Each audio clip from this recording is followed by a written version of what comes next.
Дорогие мои подписчики, с вами Полина. Знаю, что сейчас многие скажут: ой, эти старые куртки, их уже никто не носит, место занимают, выкинуть жалко. Носить в саду, но там уже целый склад. Будем резать. Для начала убираем подкладку. Информация к размышлению. Раньше я боялась темноты, но вчера принесли квитанции. А теперь я боюсь света, воды и тепла, и еще немного мусора. В этой куртке самое замечательное, что она уже простегана синтепоном. Разбираем на крупные детали. Лишние швы лучше всего просто отрезать. В качестве шаблона возьму линейку 15 на 15 сантиметров. Водорастворимым маркером нарисуем детали. Выкраиваем так, чтобы максимально использовать ткань. Но, естественно, куски с пятнами, потертостями, дырками использовать не будем.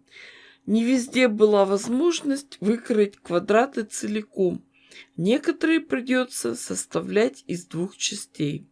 На швейной машинке Юника только успевай детали подставлять. Сначала сшиваем по изнанке, а потом по лицевой стороне делаем отделочную строчку. Закрепляем ткани.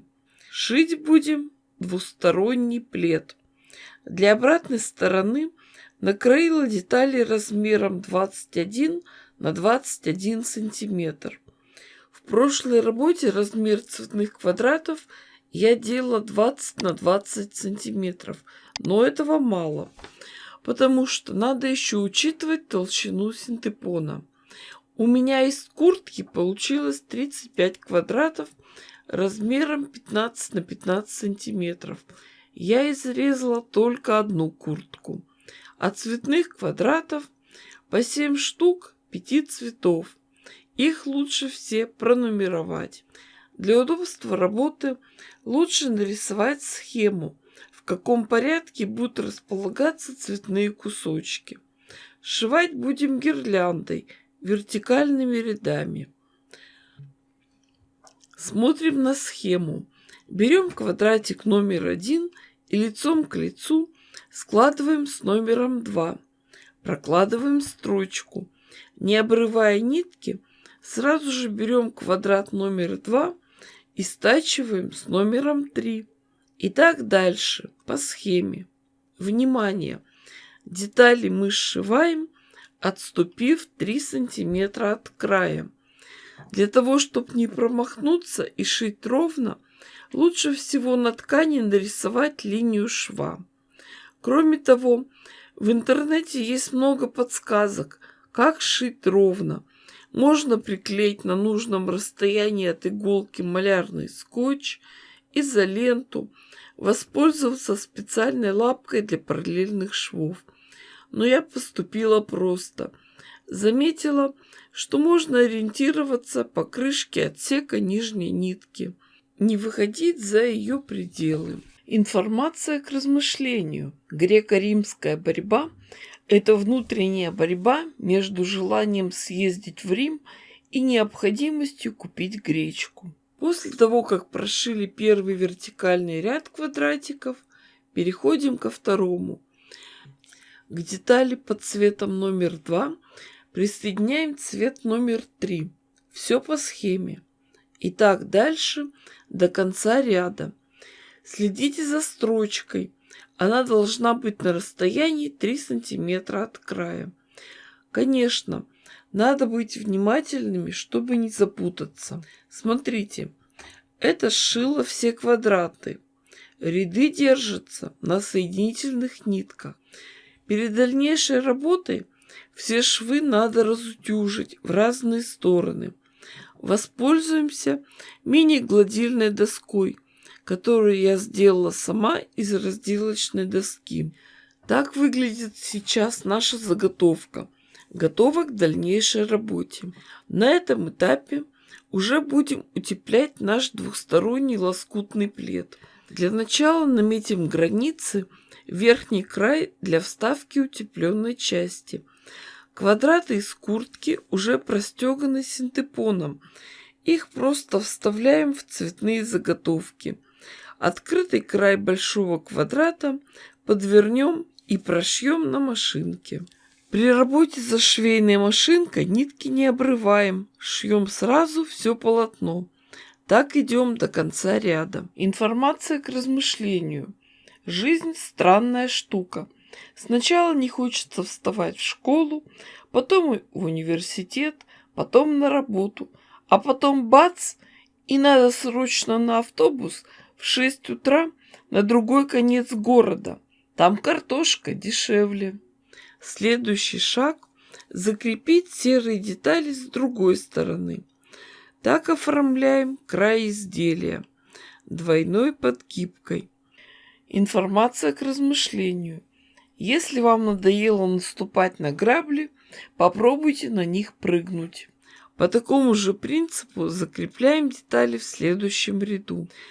Большую деталь с уже закрепленными серыми квадратами располагайте по левую руку, чтобы с правой стороны в рукаве швейной машинки было как можно меньше ткани и чтобы вам было легче работать. После того, как все детали на месте, приступаем к следующей операции. Все полотно разворачиваем, складываем ряд и намечаем место шва. Строчку прокладываем по краю серых деталей. Конечно, их лучше в шов не захватывать. Строчку ведем максимально близко. Все полотно у нас держится на соединительных нитках, и когда мы шьем, все уголочки автоматически встают на место, ничего не съезжает. Таким образом прошиваем все полотно. Одна сторона у нас уже красивая, прошитая, все ровно и аккуратно.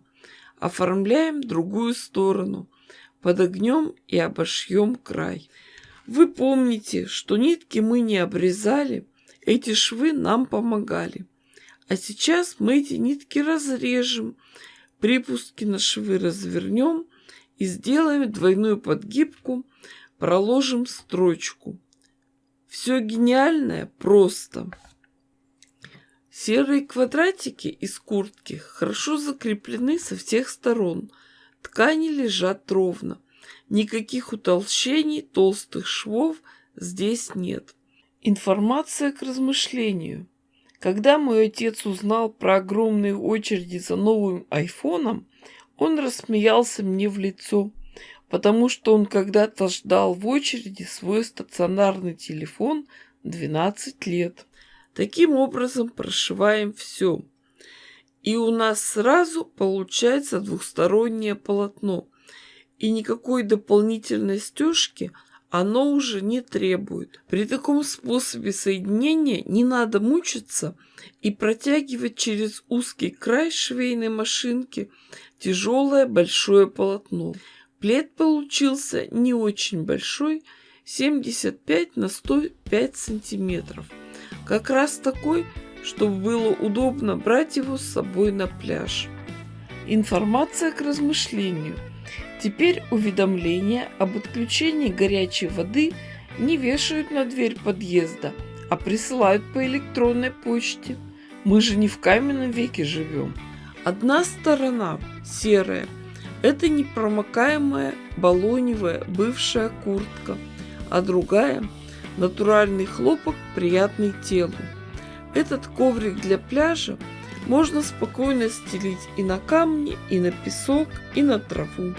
И самое главное, в нем нет толстых швов, можно спокойно лежать.